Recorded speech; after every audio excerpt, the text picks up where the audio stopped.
Shalom, gente. Deus abençoe.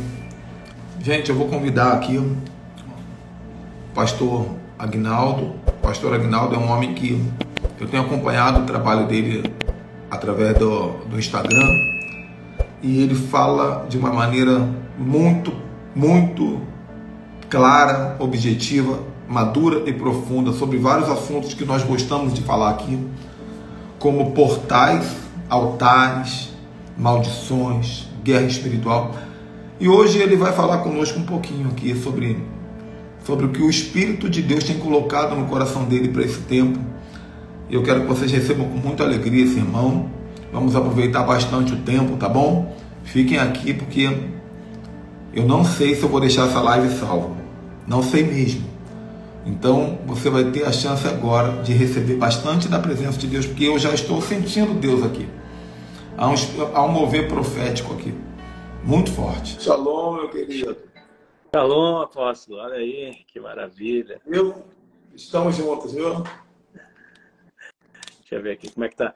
Tá bom o som aí, apóstolo? Tá bom. Me ouvindo bem? Top de linha. Meu irmão, seja muito bem-vindo. Que Deus abençoe essa conexão que a gente tem feito aqui, sabe? Eu tenho garimpado, meu irmão, tenho garimpado pessoas abençoadoras para trocar essas figurinhas, porque tem muito metal brilhoso, mas nem tudo é ouro, né? Olha aí. Tem muito metal brilhoso, mas nem tudo é ouro. Então, eu sinto que Deus vai te usar bastante. Eu quero que você fique muito à vontade aqui para se apresentar e para falar o que Deus quiser. Eu só vou te atrapalhar, porque eu só vou te interromper. Olha, muito honrado com essa conexão e sabendo que Deus está organizando coisas grandes. Eu recebi uma palavra profética no ano passado, no final do ano passado, até de um profeta amigo meu lá, na escola dele, que dizia que aconteceu coisas comigo, apóstolo, no ano de 2022 que foram muito intensas e muito assim para uma intensidade de destruição, ao ponto de que, só para quem não me conhece um pouquinho, saber da história, né? Por que eu comecei a falar disso? Até que chegou um momento que eu estava chegando em casa, posso pregar sobre altares a primeira vez na igreja, e eu tinha um carrinho daqueles pequenos do Kwid, né? E estava eu e minha família, todos com cinto, graças a Deus, mas uma caminhonete gigantesca mergulhou no meu carro e me arrastou 10 metros na frente da minha casa, entrando na garagem. Me arrastou 10 metros na contramão, ele entrou. E assim, eu apaguei. Minha filha estava no carro, tem minha filha de 16 anos, um filho de 10, a Gabriela e o Caleb, e minha esposa juntos. Ninguém se machucou, apóstolo. Mas eu apaguei e fiquei mais de horas dormindo. E olha só a experiência, apóstolo. Por isso que a gente acompanhava alguns moveres e o pessoal falando dessas coisas, mas eu venho de uma raiz batista tradicional. Eu também. Então, olha aí. E os meus pastores, a maioria deles foram cariocas, né? Então, era Seus pastores conhecem o meu, pastor Sidaco, meu pastor. Não, eu não conheço. Como é que é o nome dele? Sidaco. Sidato. E olha só. E assim, eu tive pastores aí, né? Então, esse chiado, esse sotaque de vocês me relembra muito minha infância e os pastores que eu tive, né? Até a minha adolescência, né? Então, assim, ó, depois disso aí, apóstolo, eu tive essa experiência e deu um apagão, assim, e eu não lembro. De repente, eu me vejo fora do meu corpo, sobre o teto do carro, como se alguém tivesse me levado, e eu vi o teto do meu carro e eu vi o que estava ao redor. Eu vi minha esposa, eu vi sentado no meio-fio, chorando, ali assim, nervosa, né? O meu filho chorando com um pastor do nosso ministério que estava junto, que é o pastor do Ministério Infantil, ambulância. Comecei a ver todo aquele povo. E daí, só que eu estava bem alto. E eu disse assim, aí me deu um estalo assim, eu morri. Eu morri. Só pode ter acontecido esse negócio aqui. Eu perguntei para minha esposa se tinham me levado, tiveram que me levar a colocar alto, assim, mas não. Eu fui tirado do carro por uma maca embaixo. Então, aquela experiência foi muito forte, assim, porque de repente apaga tudo de novo e eu me acordo no hospital. Eu não cheguei a sair, ou ter uma experiência de um arrebatamento, alguma coisa, mas eu me vi fora do corpo e vi o ambiente. Então, aquilo foi muito forte para mim. Aí, a partir disso, eu comecei a entender, eu recebi uma outra palavra profética, que Deus queria que eu continuasse falando a respeito de altares, sobre aquilo ali, porque foi um impacto muito grande na igreja. E o Ministério de Ensino, a gente fala de tudo que é coisa, né? Eu sou vamos dizer assim, um mestre de ofício, né? Fui ungido nesse ministério. Então, a gente vai abrangendo, vai falando, né? Também é mestre, né? Uma alegria poder ter essas conexões, assim. Mas aí, essas coisas mudaram no meu interior. Eu comecei a ver o mundo espiritual de uma forma diferenciada. Que até então, eu ouvia falar, mas depois dessa experiência, isso foi muito forte para mim, apóstolo. Então, assim, eu comecei a ver coisas e saltar aos meus olhos quando eu fiquei 40 dias esquecido, né? Eu fiquei 15 dias dormindo mais de 18 horas por dia por causa da pancada na cabeça. Graças a Deus não deu problema nenhum, mas assim, como se fosse Deus assim, me deu 40 dias para voltar a atuar, né? Um descanso, desligou o disjuntor, né? E aí, assim, depois desses 40 dias, eu comecei a me aprofundar, coisas começaram a acontecer, literaturas, comecei a pesquisar a esse respeito. Você sabe que o 40 é um número de mudança ministerial, né? Olha aí, né? Porque todos os grandes patriarcas precisavam, e todos os grandes homens precisavam de um intervalo de 40 para fazer uma mudança ministerial. Moisés, nos 40 anos, né, sempre havia uma mudança, e o próprio Elias e Jesus, né? Então, 40 é um tempo muito importante para uma mudança de ciclo no ministério. Então, todas essas coisas se desenharam, né, nesse formato. Eu recebi a palavra profética, na verdade, após esse incidente, né? E aí diz que Deus estava mudando para algo novo, queria colocar num lugar diferente, queria me colocar em outros ambientes. Por causa das situações financeiras que eu estava passando, a primeira coisa que eu digo assim, pronto, é Deus provendo, né? Mas não era no financeiro ainda que a mudança, né, ia acontecer. Era algo no meu interior, era algo no meu ministério, era algo na igreja. E tenho recebido muitas palavras proféticas em respeito... Eu respeito muito a profecia e olho quem é o profeta, né, apóstolo? Porque a gente tem que tomar um cuidado nisso, né? Porque hoje em dia eu já vi que você mesmo fala, posso te chamar de você, né? Assim, bem claro, por favor. Claro. Às vezes, que sabe, né? Às vezes a gente conversa... né? Sei lá. Não, mas tá bom. Então tu não tá naquela vibe do semideus, né? Glória a Deus por isso. Mas é bom, brincadeira à parte aqui, o pessoal que tá aí, que não me conhece, a gente brinca um pouco aqui também. Mas tem que fluir, né, apóstolo? E assim, isso então mudou. Essa foi a marca. E aí Deus começou a me mostrar coisas interessantes, assim, com sonhos. Comecei a ter muitos sonhos. Eu não sou um profeta dos sonhos, eu não entendo muita coisa que eu sonho. Mas quando tem coisas que é diretiva, que Deus mostra para mim assim num sonho, e eu já entendo, eu já tenho a compreensão daquilo ali. Há coisas que eu fico devendo. Daí as pessoas às vezes me perguntam, pastor, sonhei isso, o que eu faço? Não sei. Eu não vou dizer que sei se eu não sei, né? Mas a meu respeito, a respeito do ministério, Deus começou a me mostrar algumas coisas diferentes sobre isso, né? Nesse novo, na questão da libertação, sobre altares, principalmente, né? Porque até então, nós tínhamos aquela ideia teológica do triunfalismo, não sei como é que a gente vai falar, vamos deixar de lado a linguagem teológica, mas assim, o que acontecia? Que a cruz resolveu tudo, apóstolo. Porque a partir da cruz, está tudo pronto, então tu só levanta a mãozinha no domingo à noite e diz assim, eu aceito, e acabou a vida, né? Não sabe nem o que está aceitando, né? Porque a maioria das pessoas que aceitam Jesus estão ali naquela emoção do primeiro culto, alguém do lado dizendo, aceita. Não sabe nem o que está aceitando. Empurra para frente na hora do apelo, né? Vai, eu vou contigo. E a pessoa vai, daí chora lá, mas nem sabe por que chorou. Então, é isso que eu vejo, né? E tinha alguma coisa que não encaixava, né, dentro desse entendimento. Até que eu via...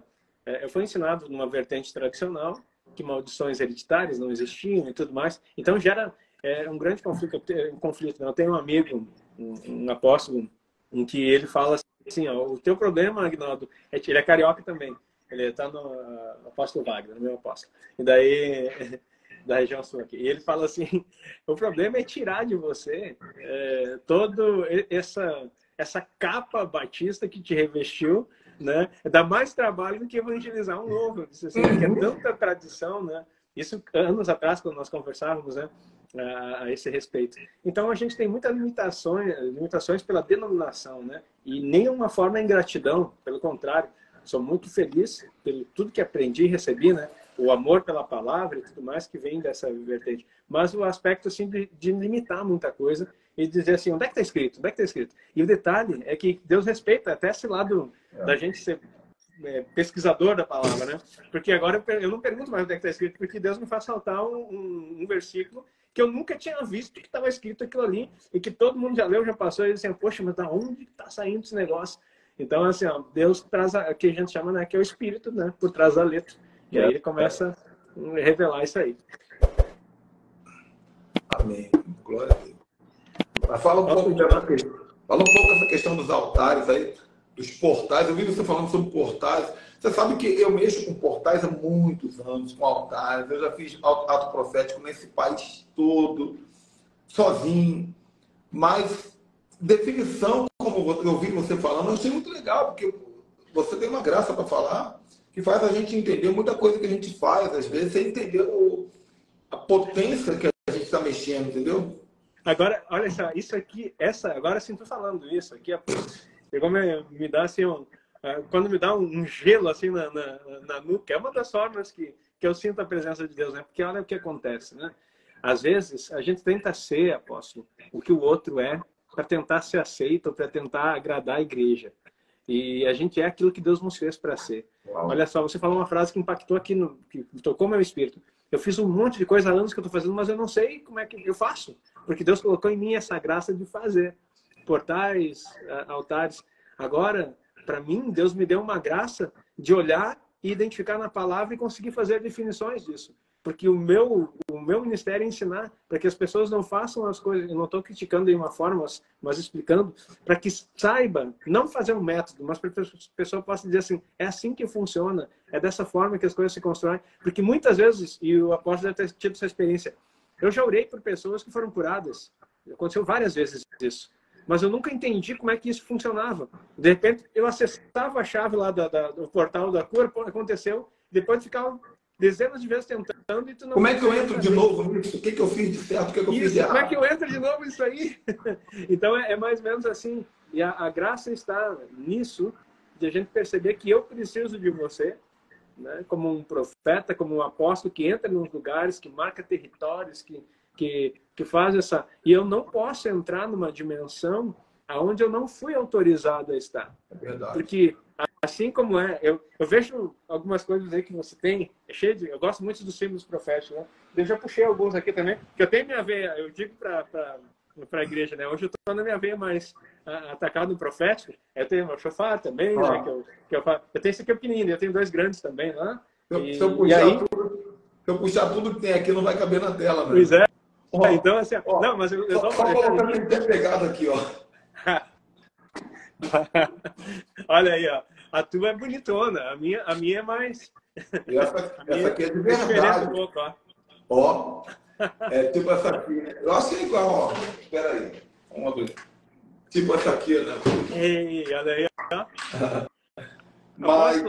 Quem vê isso aí e não entende, chama a gente de louco. Essa aqui é afiada, essa aqui é de verdade. Pesa 2 quilos. Olha aí, ó. Mas então, deixa eu te falar uma coisa. Eu acho que isso aqui vai te ativar para entrar nesse assunto que a gente está querendo ouvir aqui e que está dentro de você. Uma certa vez, dentre as muitas vezes que eu fui pregar na Sara Nossa Terra, lá em Brasília, uma certa vez eu fui pregar numa Sara Nossa Terra que tinha na cidade de Sobradinho. Já foi para ali, para aqueles lados? Não. Sobradinho. Quando eu fui entrar ali no portal, bem no portal de Sobradinho, tinha uma estátua de 3 metros de altura, bem esquisita. Bem estranha, um troço esquisito. E o pastor me levando para pregar lá, todo dia que ele me levava, ele parava ali na porta, passava de carro, falava, sangue de Jesus tem poder, Jesus te repreenda. Foi no primeiro dia, segundo dia, terceiro dia, Jesus te repreenda, sangue de Jesus tem poder. Eu falei, pastor, para o carro aí, pastor. Que estátua é essa? Aí ele falou assim, o nome dessa estátua é Baal. Uau. Foi colocado pela prefeitura aqui na entrada da cidade, uma homenagem a uma divindade do Antigo Testamento, Baal. Eu falei, é Baal? Baal está vivo? Aí eu peguei o meu chofar Isso era de manhã. Estava indo pregar no sábado de manhã, domingo de manhã. Eu toquei o chofar aos pés da estátua. Entrei no carro, fui pregar. Quando eu voltei, uma estátua de 3 metros, pastor, estava caída no chão, esfarelada. Meu Deus. Aí, isso já tem uns 12 anos. O tempo passa rápido demais, né? Aí eu fiquei feliz. Eu tirei uma foto dela esfarelada. Aí eu peguei uma foto antiga dela na internet inteira. Já joguei no Facebook. Naquela época o negócio não era Instagram, era Facebook. Sim, sim. Aí eu botei no Facebook lá, antes e depois. Toquei o chofar e Deus derrubou o demônio. Babá. Pastor, não demorou um segundo. Não demorou um segundo. Alguém comentou: meu nome é fulano de tal, eu sou delegado federal, aqui no Distrito Federal, e você acabou de confessar o vandalismo. Eu já estou indo à delegacia para abrir um boletim de ocorrência e fazer uma denúncia. Quando eu li aquilo, eu congelei. Meu Deus. E eu entrei num cativeiro. Fiquei dentro do cativeiro. Eu lembro que já era no outro dia de manhã. Não, era no mesmo dia. Tinha acabado o culto, eu botei na internet de manhã. Estava chegando a hora do almoço. Eu lembro que o pessoal da igreja me levou para almoçar, tinha um churrasco. Estava todo mundo feliz para me receber. Eu não consegui falar com ninguém, eu só via tudo em câmera lenta. Meu Deus. Cativeiro de pavor, porque eu nunca vivi isso na minha vida. Eu passei a tarde toda daquele jeito. Quando foi 7 horas da noite, ou 6 e pouca, eu encontrei uma bispa amiga minha da Sara Nossa Terra, ela é uma profeta também. Ela olhou para mim e falou assim: opa, tem algo errado. Deixa eu orar por você. Aí ela orou por mim. E ela viu um anjo me tirando de um córrego cheio de lama. E eu estava dentro da lama. Lembra do tremedal de lama de Davi? Uhum. Eu estava dentro da lama e não conseguia sair. E o anjo foi lá dentro, me tirou do local. Ela não sabia de nada que tinha falecido. O anjo me tirou da lama, me botou do lado do córrego, em lugar seguro, trocou as minhas vestes, curou minhas feridas e disse para mim assim: seja mais maduro da próxima vez. Uau! Então você vê que nós fazemos guerras pela nossa fé e pela autoridade que a palavra nos dá, mas nos falta o conhecimento. Uhum. Então, por isso, para você trazer para nós uma definição do que são os altares, do que são os portais, o que a gente faz. Olha só, apóstolo. Agora sim, clareou tudo aqui, né? É exatamente isso. O apóstolo fala também sobre o tribunal. Existem guerras que elas são jurídicas e outras que elas são batalhas que nós enfrentamos. Os altares, eles são coisas edificadas, verdadeiros memoriais, para que eles perdurem durante gerações.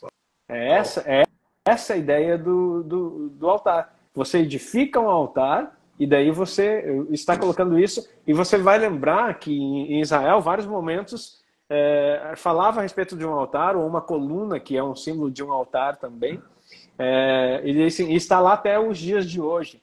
E aí, quando perguntarem para você, falem isso, aconteceu tal coisa. Então, é um memorial. Então, quando nós fizemos os nossos altares em Deus, nós transbordamos isso para gerações. Mesmo que eles se desfaçam no físico, no espiritual eles continuam edificados. Uau! Eita!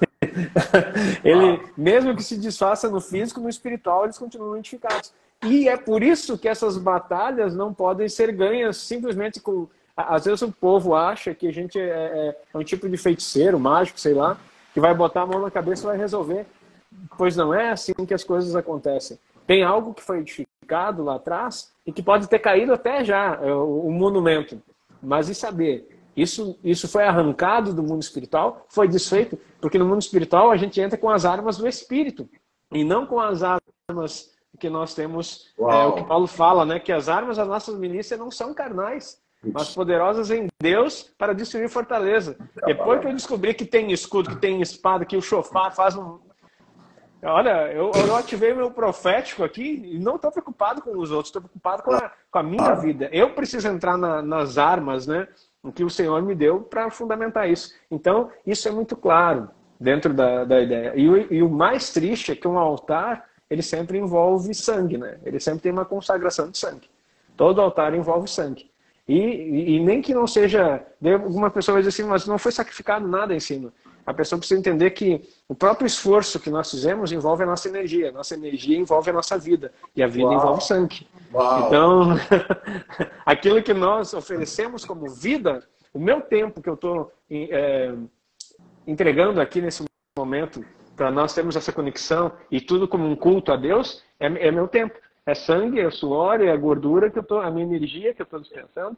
O meu sangue está aqui porque é meu tempo de vida. Minha filha está em casa, passou estudando a manhã inteira. Eu estou deixando de estar com ela, tendo um momento de qualidade com ela, para conversar, que eu posso conversar com ela, para estar aqui conversando com o apóstolo. Então, é assim, ó, é um sacrifício. É assim, mas não, todo sacrifício já... Não precisa sacrificar, mas aí que você se engana. Porque se há um altar, tem que ter sacrifício. Se nós edificamos um altar, eu ponho o sacrifício. Se não houver o altar construído, não houver o sacrifício, e não vai descer o fogo.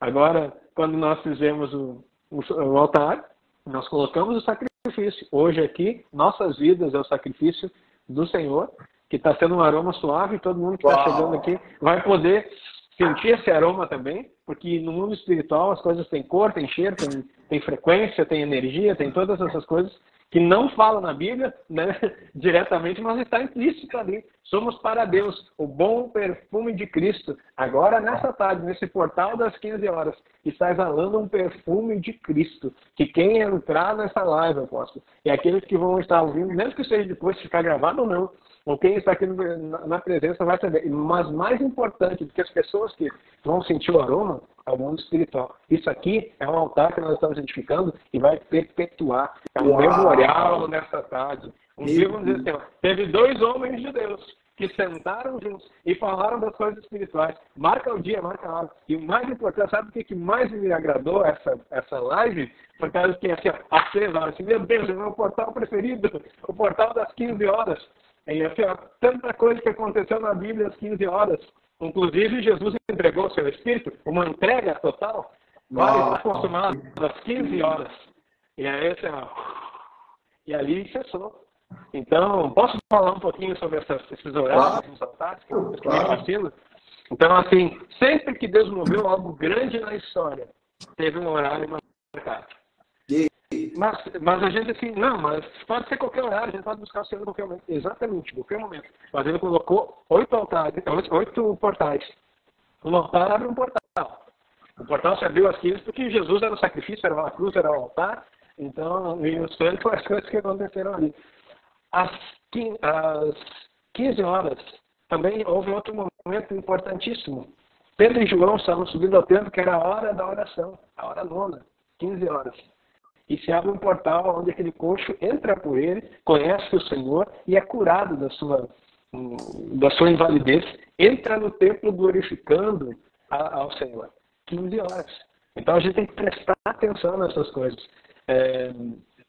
Tem uma expressão, apóstolo, que aparece na palavra, cedo da manhã te buscarei, e de madrugada te busco. Cedo da manhã está falando das 6 horas. De madrugada eu te busco, está falando das 3 da manhã. Então, é essa a ideia aí. Cedo da manhã, 6 horas. De madrugada, às 3.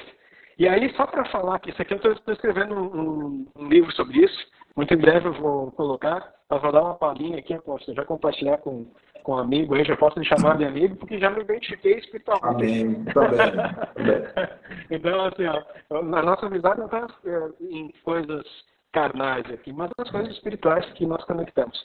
E olha só, Jesus, todos os eventos de Jesus aconteceram em portais, em horários específicos. Desde o momento que ele vai para o Getsemane, foi num horário. No momento que ele começa a orar e que ele chama os discípulos para convidar, vocês não podem ficar. E aí eu fiz um estudo, né? A gente que é mestre gosta de ficar mexendo nisso. Eu fui fazer um estudo, não encontrei referência nenhuma. Então você pode dizer assim que é coisa do Espírito Santo e do Agnaldo, por enquanto, até que a gente publique algo. Mas, assim, os horários todos que ele chama, não podem ficar comigo nenhuma hora, ele dá um sinal do tempo que passou. Aí ele vai de novo. E aí todas aquelas vezes acontecem. Então aconteceu ali, naquele momento, antes da crucificação, todos os eventos foram em portais. Inclusive o momento que ele é preso foi num portal da meia-noite. Rapaz, 3 horas da manhã. Profundo. Isso é muito profundo. E a essa meia-noite ele foi preso, né? E aí às 3 da manhã eles já começaram todo aquele processo de para cá, às 6 da manhã foi julgado, às 9 da manhã ele foi crucificado, ao meio-dia trevas cobriram na terra, às 3 da tarde ele entrega o Espírito, antes das 6 ele é recolhido por causa que ia virar o Shabat, sempre nos portais, todo o evento do final. E se Deus marcou esses eventos com Cristo, é porque ele tinha algo para selar e mostrar para a igreja que ele gostaria de trabalhar. Quando que Pedro tem a visão do lençol dos animais impuros? Meio-dia, portal das 12. Então, eu preciso ir para o escrito urgentemente. Eu preciso de ajuda. Você sabe que eu fico impressionado, porque eu estou dando uma mentoria, inclusive, toda quinta-feira, sobre o calendário e a agenda de Deus. Eu também tenho um livro escrito sobre esse tema, né? E a gente fica olhando que Deus ele tem o dia especial do ano, né? Que é o ano novo bíblico. Ele tem os meses, que é o Oroscodes, que são os meses, os cabeças de mês na lua nova. Ele tem o Shabat, então nós vamos ver ano, nós vamos ver ano, nós vamos ver mês, nós vamos ver semana, sendo representado no ciclo. Né? O Shabat é a semana. Só que no dia, você está mostrando aí que cada período de dia também tem uma formação espiritual. E é uma coisa que se fala muito pouco. A verdade é essa. A gente precisa conhecer. Eu creio, estou estudando sobre isso, não encontrei material, mas estou estudando sobre isso.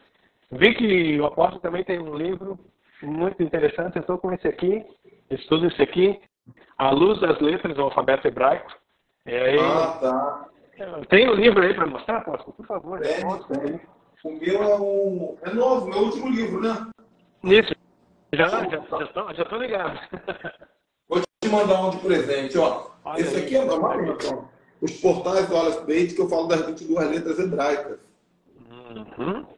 Olha aí, ó. Olha, que tremendo. Aqui eu falo sobre o mundo espiritual. Olha só. Não, deixa só um pouquinho aí. O nome do livro é Mundo Espiritual, né? Olha o meu livro que eu fiz em 2014. O mundo não está dando para enxergar. Deixa eu ver. Em 2014 eu escrevi esse livro aqui. O mesmo nome, cara. Não tem acaso no reino de Deus, né? Eu escrevi na pandemia, então eu plagiei você, viu? E esse não, eu não sei se você conhece esse tema aqui, né? Ô, meu amigo.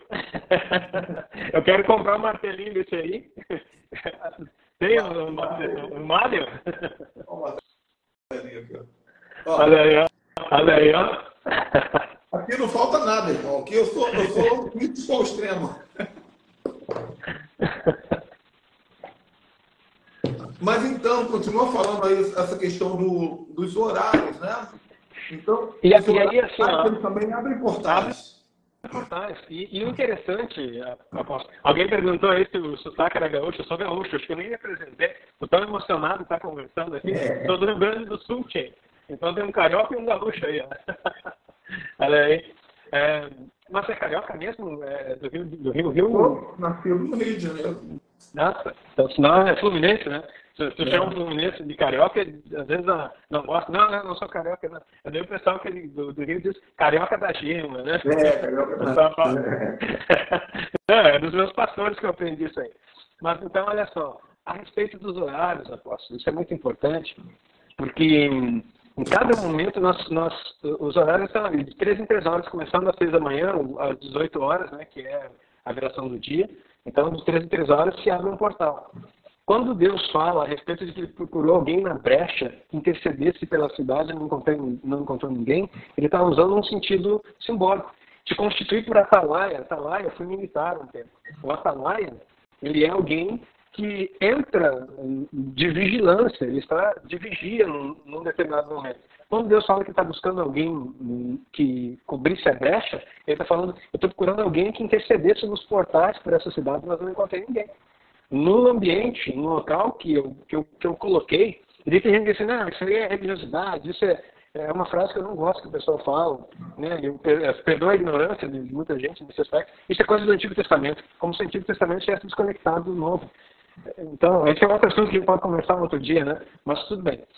Mas aí o pessoal está falando com esses argumentos. Então, o que está acontecendo é que ele colocou alguém nos horários. E quando preste atenção nisso, apóstolo, isso aqui é poderoso.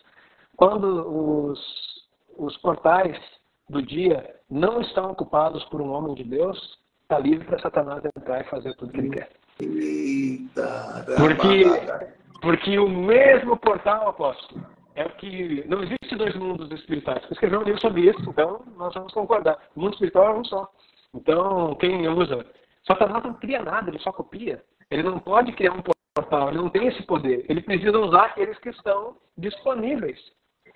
Ele não pode criar um portal, ele pode fazer... Nem vou entrar nesse assunto, tá? Mas portais ele não cria. Ele tem que usar os horários e ter uma invocação. É claro que os portais se abrem das trevas. Jesus fala algo importante. Eu tive o prazer de estar lá em Israel 3 vezes já, e numa das ministrações que eu aprendi sobre as portas do inferno, as portas do inferno não prevalecerão contra a igreja, Jesus está falando num aspecto de portais. O meu cachorrinho aqui enlouqueceu ali embaixo. Não sei se saiu, mas eu já botei pano para não atrapalhar. Tá. Não, tranquilo. Então, assim, ó, os portais do inferno não vão prevalecer contra a igreja. Porque tudo aquilo que for aberto, tudo aquilo que acontecer, ele vai continuar, né, de fato, agindo, porque ele tem a chave de todas as coisas. Então, nesse aspecto dos portais, eles não vão acontecer dessa forma de triunfo de Satanás, porque ele já foi vencido. Ok, então entendemos que há portais do inferno. E como que esses portais do inferno são acessados? Nos horários específicos. E aposto, enquanto nós estamos conversando aqui 3 horas da tarde, tem gente de diversas outras seitas, vamos falar assim para não ofender ninguém, sacrificando nesses altares, o tempo todo. Em todos os horários, pode saber. Se não tem um crente orando e vigiando no portal, tem alguém, uma semente do maligno, fazendo sacrifício para que possa invocar. Se não houvesse altares e portais, Satanás jamais poderia agir na terra, porque ele já foi vencido por Jesus. Ele só age porque alguém está sacrificando e o crente dando demandas para que isso aconteça. Então é esse o segredo aí dos portais. Eu até, falando numa pequena escala, na menor escala possível, para que todo mundo consiga entender com facilidade, eu até falo que quando uma pessoa passa num lugar que tem uma macumbaria, eu digo para não mexer. Mas se está na porta da tua igreja, está na porta da tua casa, alguma coisa ali, está te incomodando? Legal. Você vai lá, vai tirar com muito respeito, vai amarrando o saco de lixo, vai jogar fora. Só que eu falo, não adianta você tirar a obra de macumbaria. Você precisa, de uma maneira sábia e discreta, repreender aquele espírito maligno que está naquele lugar. Só tem problema. Às vezes o espírito não está lá, porque ele tem horário para chegar e para sair. Aí, ó. Exatamente esse horário, porque e uma coisa só, eu na live que às vezes é falar, sempre quando algum sacrifício, vamos chamar assim, é feito em algum lugar, vai vir, isso é sobre altar, alguma entidade para receber. Todo sacrifício que envolve sangue, envolve comida, envolve mesa, e ele é feito nos portais. E no horário dos portais a entidade vem receber. Por isso, fiquei sabendo do seu livro, já li, inclusive, aquele de, acho que é Asherah, né? Me corrija se eu falar. O espírito por trás da árvore. Esse mesmo. Em 2012 eu fui a Israel e arrancaram de mim com pinheiro, com raiz e tudo de mim, né? Em 2012 que foi arrancado de mim todo o efeito natalino da minha vida, né? Eu voltei de Israel curado. Arrancaram a árvore com raiz. Quem pisa em Israel e volta com o espírito grego, não tem jeito não. E assim, ó, arrancou tudo. Pois bem, mas falando a respeito da mesa que se prepara, e todo o feriado fala sobre calendário também, o estudo sobre calendário também fala sobre isso, o calendário de Deus. Toda a mesa preparada é um altar. E todo alimento colocado, alguém vai receber. Ou é o Espírito de Deus, ou é o Espírito maligno. Toda mesa é uma oferenda. E eu costumo dizer, eu falei com os meus filhos, isso eu falei dentro de casa. Eu tenho 2 cachorros aqui, pastores alemães, né? Que estão ali no quintal, no canil deles. E daí eu disse para o meu filho e para minha filha esses dias, se eu pegar o prato do cachorro e botar aqui na mesa, por mais que eu enfeite, vai continuar, ou mesmo que eu compre um novo no pet e coloque aqui, continuará sendo um prato de cachorro. Você pode comer bem, pode ser uma coisa muito linda, mas é um prato de cachorro. Então, há muita gente querendo cristianizar, santificar as coisas que são consagradas e colocar, estão servindo verdadeiros banquetes em pratos de cachorro. E não tem como mudar isso. Então, assim, não queira santificar o que nasceu no profano, porque é a mesma coisa que você querer converter o diabo. Ele não vai se converter. Então, não busque santificar. Pode falar, pode. Nesse momento que a gente está vivendo, é o caso da festa junina, que o pessoal vai chamar de festa jesuína, né? Não, mas a nossa é jesuína. O nosso milho é um milho gospel, né? A nossa fogueira é uma fogueira santa de Israel. Um bom exemplo. A noiva que dança na quadrilha, que a nossa é a noiva de Cristo. Aleluia. Oh, glória. Não pode ter essa ignorância no nosso povo. Porque isso é um casamento que precisa ser desfeito. Há uma influência maligna aí. Então, quando você faz uma mesa, e pode perceber que toda mesa comemorativa, ela exige 2 momentos, ou meio-dia ou à meia-noite. Ninguém come em outros horários, porque são forçados. Caramba, cara. Por isso que tem que comer meia-noite, né? Por isso que tem que comer meia-noite, porque é uma daquele altar, né? É um altar, ele vem receber meia-noite. Não adianta comer antes. Quebra a oferenda. Falou tudo. Minha palavra é essa, quebra a oferenda. Então, aí quando você tem esse cenário, você faz essa leitura, você se horroriza o quanto você estava impregnado por algo espiritual e que você achava, tentando achar Cristo. Eu vou dizer para você, ele não veio na mesa naquele dia 25. Ele não se assenta ali. Ele não vem participar disso. E nem no dia 31, que é uma virada ali, outra coisa também, né? E eu respeito apóstolo. Tem pastores amigos meus que fazem isso. Podem virar lá, mas não se ajoelhem. Eu não recomendo fazer culto de virada. Porque você vai passar prostrado num portal na meia-noite, rendendo a quem? Quem vai receber a tua adoração? O que Satanás falou lá para Jesus em Mateus capítulo 3? Se prostrar, 4 acho que é, né? Se prostrado me adorares. Ele daria todo o reino. E agora você se prostra sem problema nenhum. Você está orando para Jesus, orando para Deus. Mas quem vem receber? Tem lugares corretos e tempos certos para essas coisas. É porque Jesus também tem a agenda dele. Então, a agenda dele, uma das agendas de virada de ano, que está lá em Êxodo capítulo 12, versículo 2, que é a lua nova entre março e abril, que é o mês de Nissan, quando o povo sai do cativeiro. Então, ele já diz isso. Ele está na Bíblia, ele diz, esse será o primeiro dia. Ou seja, ele está dizendo assim, galera, eu vou vir aqui nesse dia receber. Aí, ó. Então, se a pessoa, na ignorância, ajoelha certo para o Deus errado, ajoelha certo no horário errado. No horário errado. E não tem como você... Vamos pensar, no meu tempo tinha vestibular para você entrar na universidade. Tá? Hoje em dia é tudo diferente, eu nem sei como é que funciona. Mas eu me lembro que saiu uma notícia de um amigo meu que ele perdeu o horário. E ele chegou no horário errado. E ele não entrou. Ele estava pronto, preparado, estudou, fez curso e chegou lá e não teve jeito. Saiu até foto, ele ficou desesperado porque ele não conseguiu entrar.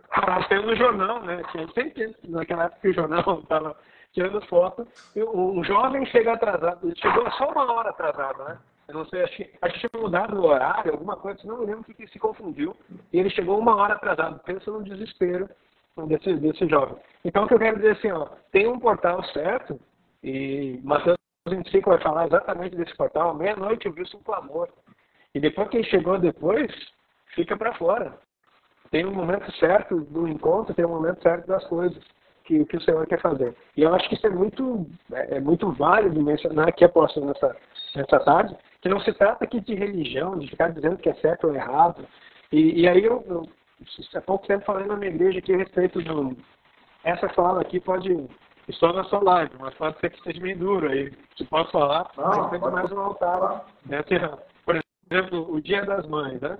Eu fui pesquisar a respeito disso, e acredito que o apóstolo já saiba, eu também já tenho estudado isso, que o Dia da Mãe é o dia da deusa Maia, que significa mãezinha.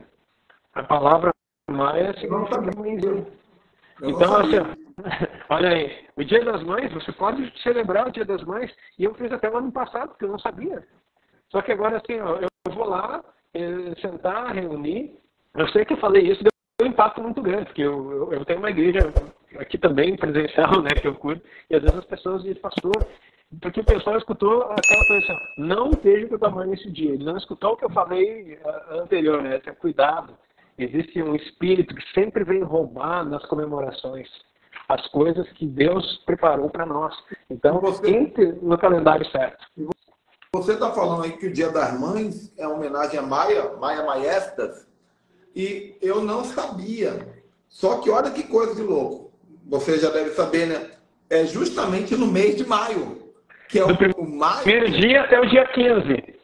Eles comemoram do 1 até o dia 15. Eles fazem festas e sacrifícios contínuos. E a igreja não passa 7 dias em Hanukkah, porque acha que é muito tempo para fazer culto, para o mês de maio, que maio significa maia, gente. Para quem não sabe, janeiro é Jano, fevereiro é February, março é Marte, abril é Afrodite, e maio é Maia Maestra, que é o mês do Dia das Mães, que também é maia. Agora, que loucura, hein? O feriado que mais move dinheiro, o segundo feriado que mais move dinheiro no Brasil. Primeiro. E por quê? E por que ele move tanto? Qual é a ideia que o Brasil é consagrado? Quem se diz padroeira do nosso país? Está repreendido, mas ainda é cultuado. Não é uma mãe? Uau! Caramba, cara! Meu Deus! Então, meu Deus, por isso, nós temos que falar assim, né? Porque se a gente chega para algum lugar e fala essas coisas, não combina mais. Essa é muito forte. Meu Deus do céu. Meu Deus do céu. E eu pensei que você sabia alguma coisa, hein? Não, pode ser. Isso é graça. Isso é as coisas que a gente... Você vai falando aí e o Espírito Santo vai trazendo aqui a lembrança daquilo que a gente já viveu. Por isso que a gente tem que ter essas conexões, assim. Porque o profético, o apostólico, ele larga palavras e o Espírito... Aqui, não tem esboço nenhum aqui, minha mesa está vazia, nem a Bíblia eu abri. Porque nós conversamos um pouquinho antes, assim, vamos fluir. E o apóstolo disse, é assim mesmo que eu faço, então vamos fluir. Eu acho que Deus entrega muito mais do que aquilo que a palavra a gente carrega todo dia, né? Todo dia a gente está comendo Bíblia e vivendo. Daí na hora que é para transbordar, a gente simplesmente deixa o rio fluir, né? É isso. Você vê que a palavra, o pessoal está dizendo aqui, que total absurdo encarnado na nossa cultura. O problema é que as pessoas não sabem é que cultura é a palavra que dá origem a culto. Então, culto e cultura são a mesma coisa. Por trás de toda cultura há algum tipo de culto. Por isso que a cultura foi criada. Há um culto a alguma coisa. Né? Então, quando alguém diz assim, apóstolo, deixa de ser duro, Natal é só uma cultura. Claro que é. Corretíssimo. Alguém está sendo cultuado. E assim, é tão drástico esse pensamento. Vamos falar do Natal agora, que está um pouco distante, para não dizer que ele está pegando em cima, né? Olha só. Mas o que é cultuado? E a Páscoa também. O Natal é o menino Jesus. E tem gente que fala o tempo inteiro, vamos celebrar o menino Jesus, menino. Ei, ele deixou de ser menino faz tempo. Ele é rei dos reis, Senhor, está pronto para voltar. O Cristo vencedor, vingativo, o vingador da terra, dos sonhos daqueles que clamam na base do seu trono, dizendo, até quando, Senhor? não vingarás o nosso sangue. Ele vem para vingar, ele vai pisar o lagar da ira de Deus, ali no Meguido, o apóstolo que acho que conhece o Israel também, todo aquele vale, vai encher a 1,30 m de sangue por 300 quilômetros. O lagar da ira de Deus, o Cristo vingativo de todo aquele. Então, não tem aquele Jesusinho assim, não com aquela carinha assim. Sai dessa imagem, né? A igreja tem que sair disso aí. Então, assim, é um Cristo poderoso que vem, não menino. E nem o coitadinho que foi na sexta-feira. E já começa com aquela musiquinha, pobrezinho nasceu em Belém. Quem disse que Jesus era pobre? Ele não era pobre. Ele não era coitadinho. E outra coisa, você sabia que José e Maria tinham economias para pagar um hotel? Eles tinham economias. Por que eles não pagaram? A Bíblia diz que não tinha vaga em nenhum hotel. Não é problema de dinheiro. Glória a Deus. Oh, Deus, isso é muito bom. Deus, eu vi gente que fala o que eu falo. Jesus, obrigado. Não, é assim, ó. Meu Deus. Por que não tinha? Porque tabernáculos, o povo inteiro, todo vai para lá e não tem lugar em lugar nenhum. Até hoje, se você for na festa de tabernáculos para Israel, vai ser difícil, tem que reservar, senão você não consegue nenhum hotel. Nada mudou. Então, aí já tinha também essa questão de querer jogar lá para 25. Eu estive em Israel em 2013, na semana ali depois do dia 10, peguei a maior nevasca da história dos últimos 150 anos. Parecia que estava na Rússia, né? Vinha neve até os joelhos, assim, caminhando, quando você pisava. Nunca tinha visto tanta neve na vida. Aqui tinha até um pastor comigo, um amigo meu aqui, que é de Passo Fundo, aqui no Rio Grande do Sul. Ele dizia assim, Senhor, não me deixa ser soberbo. Mas quando voltar para o sul e disseram que viram neve em Gramado, eu vou ter que dar risada. Porque Gramado daquela nevinha aqui na nossa Serra Gaúcha, né? Agora lá foi neve até o joelho. Como que ia acontecer tudo que aconteceu se tivesse nesse período? Uma nevasca dessa, talvez, ali a gente pegou uma forte, mas sempre tem neve nesse período. Então, assim, é muita revelação, apóstolo, que nós precisamos desromanizar o pensamento, greco-romano, nós temos que tirar esse pensamento greco-romano e aproximar o povo de Israel, né? Isaías, capítulo 1, fala exatamente sobre isso, que voltaria para Sião, né? De Sião sairá a lei, de Jerusalém a palavra de Deus. Então, o princípio do retorno. E o princípio do retorno precisa ser entendido pela igreja. Todos nós saímos de Deus, nós somos o sopro de Deus. E tudo que sai de Deus volta para Deus. Uau. Eclesiastes fala que quando o homem morre, o seu espírito volta para Deus, que o deu. E o seu corpo vai para o pó. Agora, não quer dizer que vai estar com Deus. Ele dá o destino. Porque ele vai destinar para onde você vai. Então, até essa experiência, quando eu escrevi meu livro, O Mundo Espiritual, eu falei um pouquinho sobre aquela experiência de quase morte. Eu não tinha tido ainda, mas é que o pessoal vê alguma coisa que sobe nos lugares, né? Então parece que todo mundo que está morrendo está indo para o céu, né? Porque você tem a imagem que vai para Deus. Não, você sobe até o segundo céu, ou nele você é julgado para as trevas, ou você rompe ele, e um anjo te leva até o lugar do destino para encontrar com Deus. Enfim, essas coisas têm que ser muito claras na nossa mentalidade. Só um pouquinho então, Amado, aqui. Pode falar um pouco aí, apóstolo. Não, nós estamos na reta final já. Deixa eu falar uma coisa para vocês que estão aí, antes que o pastor faça a palavra de encerramento dele. Eu queria muito que vocês prestassem atenção em algumas informações. A primeira informação, dia 26 de agosto, eu vou dar uma escola, um mover profético de um dia inteiro no centro de convenções de um hotel aqui no Rio de Janeiro, na região dos Lagos e Cabo Frio. É o Prophetic Day Sedentos. Então, se você tem vontade de vir ao Rio de Janeiro, região dos Lagos, vai ser dentro do hotel, coisa chique, me chama no direct que eu te dou informações. Segunda coisa, todos os anos eu vou para Israel. E esse ano eu vou com o meu mentor, apóstolo Jefferson Neto, um homem que já foi no céu, coisa linda o testemunho dele. E a nossa viagem para Israel vai ser 26, se eu não me engano, de outubro. Dá tempo de você adquirir ainda. Eu duvido que tenha uma viagem com preço igual ao nosso, com a qualidade igual a nossa. $3.400. Tá? Geralmente está tudo para lá de 4.200. Então você pode pagar no cartão parceladinho. Então vamos para Israel comigo, quem quiser. Terceira coisa, eu quero que quando acabar essa live, o pastor Aguinaldo entre no Instagram dele e veja lá um monte de novos seguidores. Isso é importante. É importante para o reino de Deus. tá? Um monte de novos seguidores. E eu também quero ver aí pelo menos uns 3 ou 4 me seguindo. Eu estou precisando aumentar meus seguidores também. E os seguidores bons são aqueles que estão assistindo essa live. Vocês provam que são compatíveis com o nosso conteúdo. Tá? Fora isso, gente, eu quero... Quantos querem aqui? Quantos querem? Eu vou botar o pastor Aguinaldo agora numa saia justa. Quantos querem que eu faça uma agenda com ele de outras lives, para a gente, de tempo em tempo, quem sabe de semana em semana, de 15 em 15 dias, a gente volte aqui e esmiuce mais esse relacionamento. Quem quer? Bota aí, eu quero. O que vocês acham? Uma semana ou 15 dias? Eu estou para tudo aqui. Eu faço 2 lives por dia, pastor. Uma no Instagram daqui a pouco, no YouTube daqui a pouco, e uma aqui. Ó, a galera aí, ó. O povo tá aí. Olha aí, ó. Eu vou apresentar um monte de gente, pastor. Um monte de gente boa que você vai gostar de conhecer.